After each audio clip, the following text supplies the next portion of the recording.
نحمده ونصلي ونسلم على رسوله الكريم اما بعد فاعوذ بالله من الشيطان الرجيم بسم الله الرحمن الرحيم ما كان محمد ابا احد من رجالكم ولكن رسول الله وخاتم النبيين وكان الله بكل شيء عليما صدق الله مولانا العظيم. پس خدا بر ما شریعت ختم کرد، پس خدا بر ما شریعت ختم کرد، بر رسول ما رسالت ختم کرد. رونق از ما محفل ایام را، رونق از ما محفل ایام را، او رسول را ختم ما اقوام را، او رسول را ختم ما اقوام را.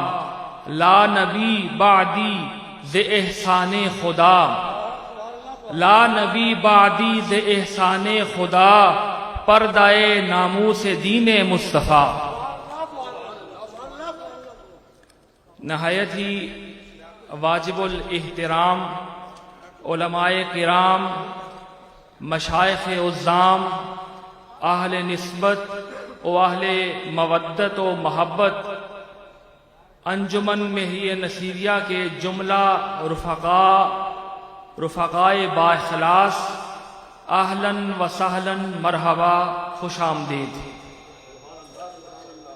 اللہ تبارک و تعالی باتفعل حضور ختمی مرتبت آپ کا یہاں تشریف لانا اپنی بارگاہ میں قبول و منظور فرمائے.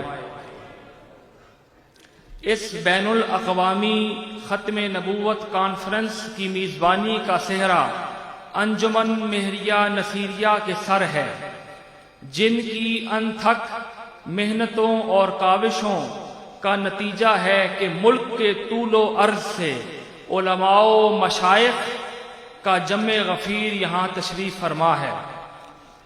کانفرنس کے انعقاد کا مقصد عقیدہ ختم نبوت کی حساسیت و اساسیت کو اجاگر کرنا اور اس عزم کا اظہار کرنا ہے کہ اس عظیم مشن کے لیے ہم اپنا تن من دھن قربان کرنا بھی باعث سعادت سمجھتے ہیں.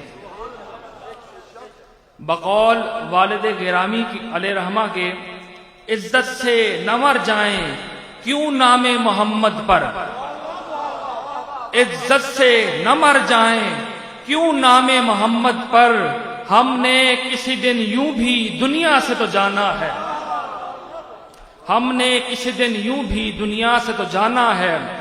عقیدہ ختم نبوت اتنا اہم اور ضروری ہے کہ قرآن مجید فرقان حمید میں 100 سے زیادہ ایسی آیات ہیں جو صراحتاً یا کنایتاً عقیدہ ختم نبوت کی تائید و تصدیق کرتی ہیں.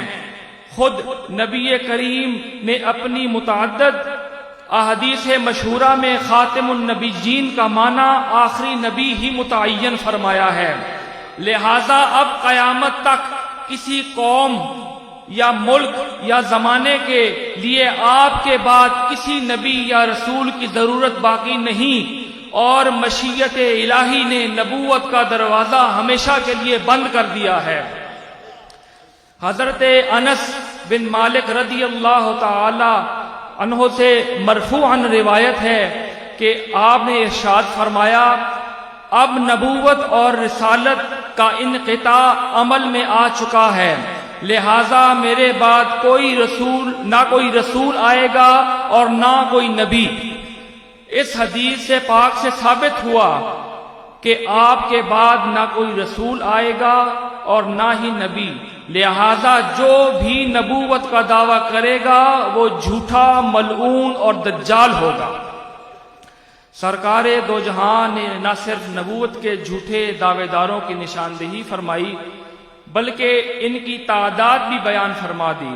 چنانچہ حضرت ثوبان رضی اللہ تعالی عنہ سے روایت ہے کہ نبی پاک نے فرمایا، میری امت میں 30 کذاب ہوں گے ان میں سے ہر ایک کذاب کو گمان ہوگا کہ وہ نبی ہے، حالانکہ میں خاتم النبیین ہوں اور میرے بعد کوئی نبی نہیں آئے گا۔ میری امت میں 30 نبی جھوٹے آئیں گے، یہ حضور کا فرمان ہے۔ چونکہ علماء و مشائخ کا جمع غفیر ہے اور انہوں نے اس موضوع پر مدلل و سیر حاصل گفتگو فرمانی ہے، لہذا میں انہی الفاظ پر اپنے خطبہ استقبالیہ کا اختتام کرتا ہوں۔ آج دربار عالیہ غوثیہ مہریہ گولڑا شریف سے یہ پیغام لے کر جائیں کہ ہم نے اس مشن کے لیے کسی قربانی سے دریغ نہیں کرنا۔ ہماری اولادیں، ہماری جانیں، ہماری عزتیں، سب کچھ اس عظیم مشن کے لیے قربان ہیں۔ بحمد اللہ حقیقی تحفظ ختم نبوت کا علم اسی آستانہ مقدس سے بلند ہوا اور ہوتا رہے گا۔ اس عظیم مشن پر جو کام اعلی حضرت گولڑوی علیہ رحمت کا ہے وہ کسی پر مخفی نہیں، اور اسی طرح ان کے بعد ان کے جانشین قبلہ بابو جی علیہ رحمہ اور پھر ان کے بعد میرے والد گرامی علیہ رحمت کے خطابات اور ان کی کتب اس بات کی شاہد ہیں کہ انہوں نے اپنی تقریباً ہر تقریر اور ہر تحریر میں قادیانیت کو للکارا۔ اسی لیے عقیدہ ختم نبوت کے تحفظ کے لیے اپنے ہمہ قسمی وسائل بروئے کار لاتے ہوئے سعی پہم اور محنت مسلسل کرنا گولڑویوں کا فرض بھی ہے اور ان پر قرض بھی ہے۔ اس موضوع پر میں اپنے والد گرامی کی ایک ربائی پر اپنی گفتگو کو اختتام کرتا ہوں۔ آپ فرماتے ہیں، عالم ہے تو پھر جہول کیوں بنتا ہے؟ عالم ہے تو پھر جہول کیوں بنتا ہے؟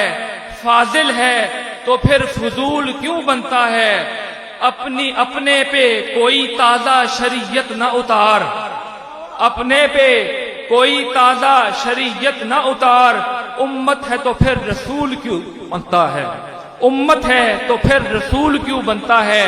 انہی الفاظ کے ساتھ میں آپ سے اجازت بھی چاہوں گا، اور اب نماز عصر کا وقت قریب ہے، آپ صفحے بھی درست فرما لیں، اور نماز کی اعلان بھی ہوتا ہے، اذان بھی ہوتی ہے۔ وما علینا الا البلاغ المبین۔